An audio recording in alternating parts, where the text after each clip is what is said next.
What does every carpenter, painter, and electrician have in common? They have the same thing in common that every other member of the trades community has, and that is we all start at the bottom. But starting at the bottom is not the same thing as staying at the bottom.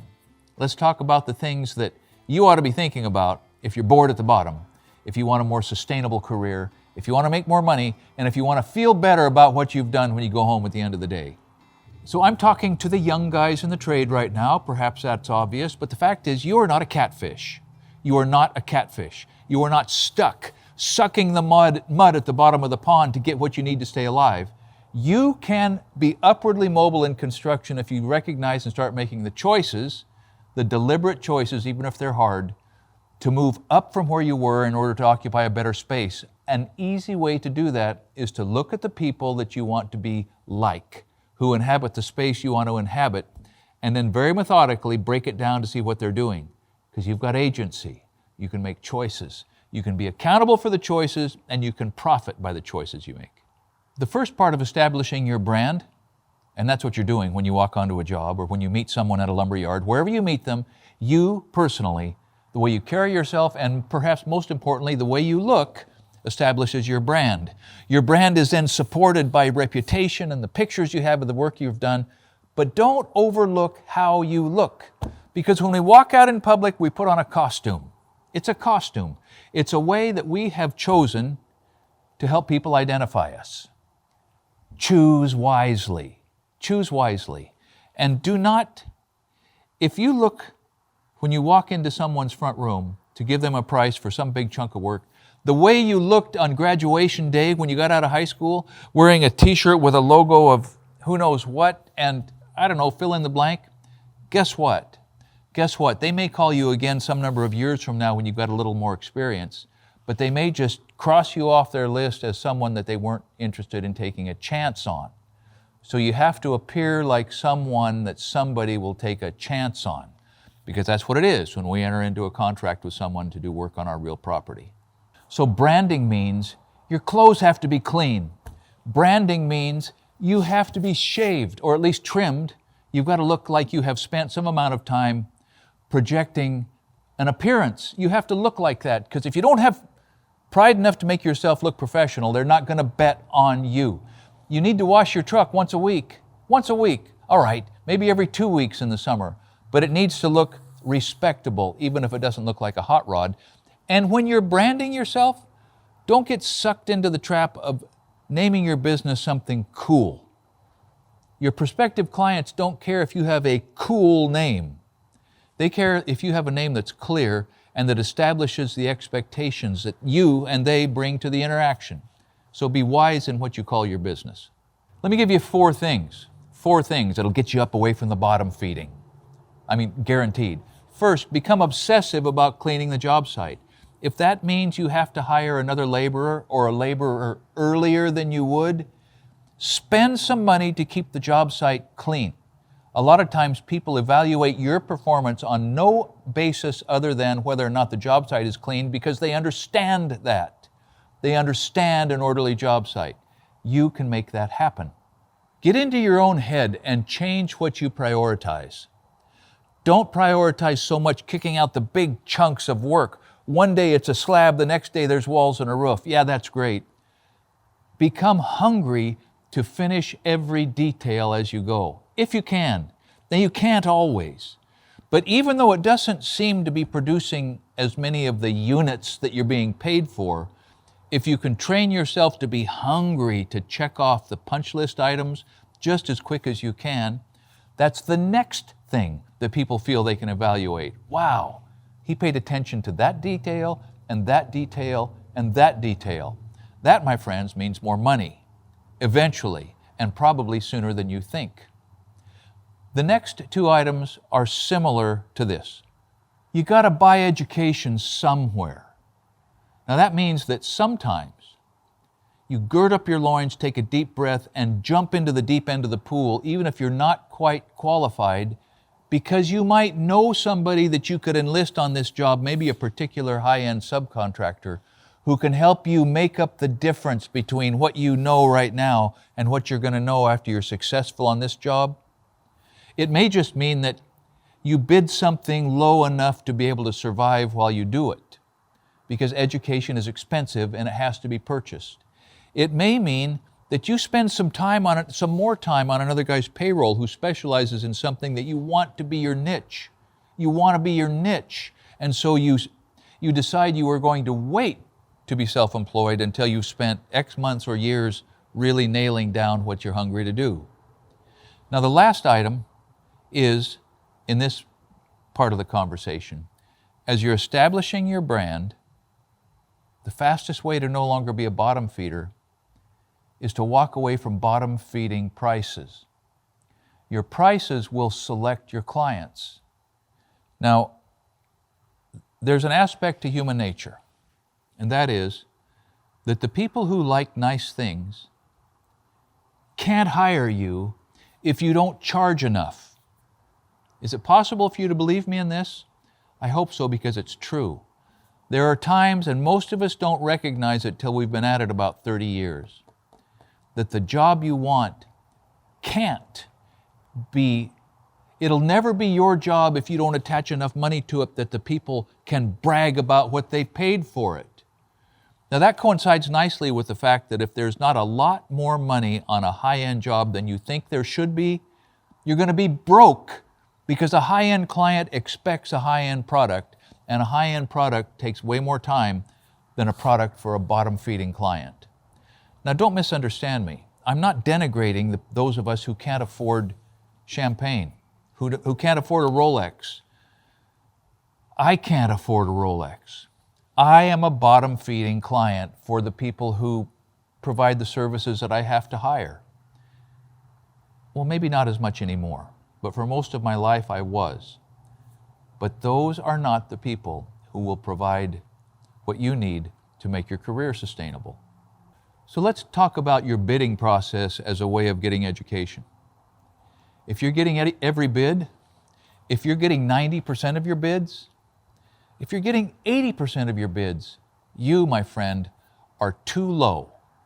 You should only be getting about half of your bids, because the time that you spend and throw away bidding on the jobs you don't get is not near as expensive as the time that you throw away securing a job at a price that was too low and then being stuck on that job and having to perform to the highest level even though you're taking money out of your wallet to do it. Can you see that? If you're going to go broke playing baseball with your kids rather than going broke wearing out your tools, wearing out your body, and poisoning relationships because you bid so low you can't help but cut corners. Bidding too low is toxic. Bidding too high can be plain old dishonest.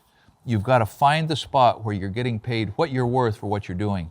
And it's never easy, but it's always important. Now maybe you're saying, yeah, Wadsworth, that's fine for you to say because you know people with money. You know what? I didn't know anybody with money.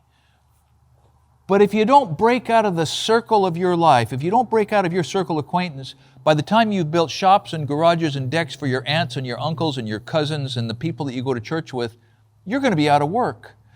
One of the most important things you can do as an aspiring contractor is increase your circle of acquaintance. You have to travel in different circles. You have to go out of your way to meet people. Now you can substitute marketing, direct mailing, and whatever the other methods of marketing are, and probably you have to do that if you're going to develop a large payroll. But if mostly you just want to build things with your own two hands, you're only going to be paid to build things for whatever that's worth, and you're always going to be doing the work yourself. That was me. I was never much of a businessman. But in either case, whether it's with marketing, whether you pay for marketing advice, whether it's on Craigslist or Facebook Marketplace or Facebook advertisements or wherever it's at, radio ads or television spots or wherever it is, you either have to A, spend money on marketing or get to know a lot of people. So evaluate what your strengths and weaknesses are and increase your circle of acquaintance so you can increase the number of potential buyers for whatever it is that you're selling. One of the big ways that I finally began to realize how to break away from the bottom feeding is that in the introductory interview, the first time you meet them and the first time they meet you, you pay close attention to what they want to talk about. And if most of what they want to talk about is money, well, you begin to cool off. And if the second biggest thing they want to talk about is how many people they've hired in the past who did not measure up to their expectations, who abused their trust, or didn't follow through on their contracts, or left and didn't, if they want to talk about A, how much is this going to cost before anything else, and B, all the people who have disappointed me in the past, guess what? They're not your client. They are part of the 20% of the people that you approach for a business relationship who will cause 80% of your trouble. There's an 80-20 rule. 20% of your people cause 80% of your trouble. In order to be successful and have a sustainable career as a general contractor, you, my friend, have got to learn to identify the 20% early and then refer them to one of your competitors. I don't think this job's going to be a good fit for me, but you might try XYZ Construction, ABC Construction, Highball Construction, whoever they are. Send these people to those people. Now, just a note on niches, finding a niche. Look around in your community and try to find an underserved niche. Maybe you've got to go commercial. Typically, the guys in commercial make more money than the guys in residential. I learned that too late. But specialization gives the opportunity for economy of scale. It gives the opportunity to train a labor force. If the work becomes somewhat repetitive, it might bore you, but it's never boring to make big deposits. So if you're a variety junkie like me, that's all right. You're just going to work.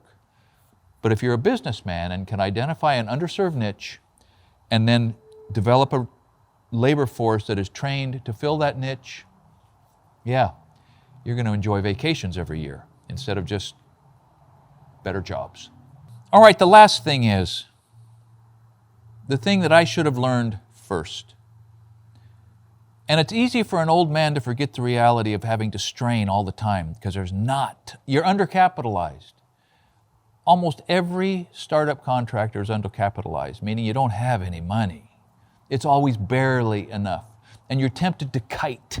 That is, take the deposit from this job to finish that job. And man, that's why contractors, first 5 years, about 80% of us don't make it. But at the first possible second, hire an accountant.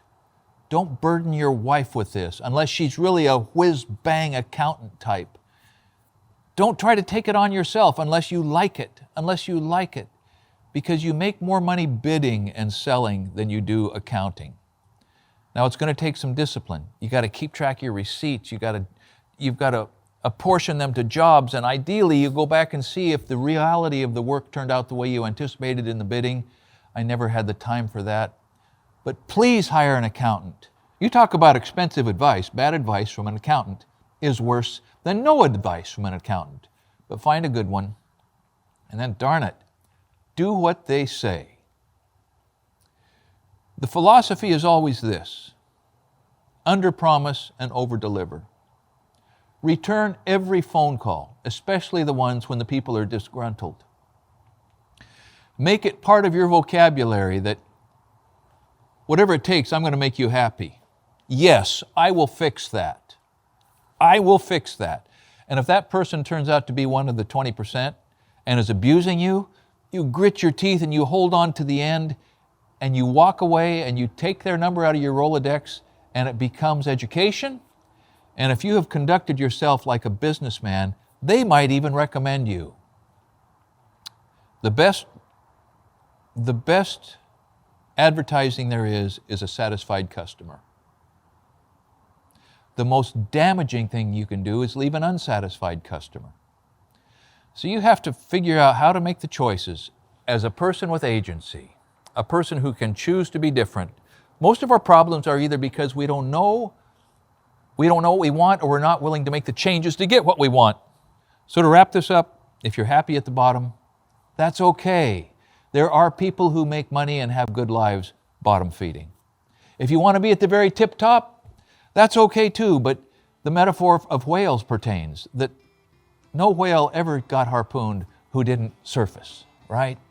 So the people on the top become targets. The people on the bottom have to get used to the taste of mud. It's the people right in the middle who find that sweet space where the clients have money and reasonable expectations and hold you accountable, and the work is nice. It's what you want. You can do it. Make the changes you have to make to be the person that they will hire. Thanks for watching Essential Craftsman. Keep up the good work.